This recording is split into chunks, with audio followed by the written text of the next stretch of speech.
আসসালামু আলাইকুম প্রিয় দর্শক, স্বাগত জানাচ্ছি এফএম এগ্রো নিউজের পক্ষ থেকে। চলে আসলাম গরুরি রসুন এবং পেঁয়াজের হাটে।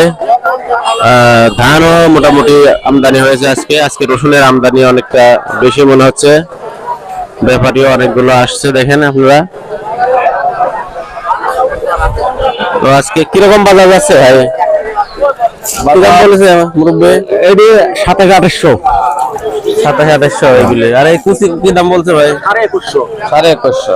এটা 21,500। মোটামুটি এরকম বাজার আজকে গরুরি বাজারে। একটা বাজার দু একটার দাম দেখি। চাচা এগুলো কি দামে কিনেছেন চাচা?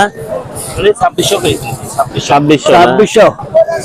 আরে 2300। আচ্ছা ঠিক আছে, ধন্যবাদ চাচা। সালাম আলাইকুম।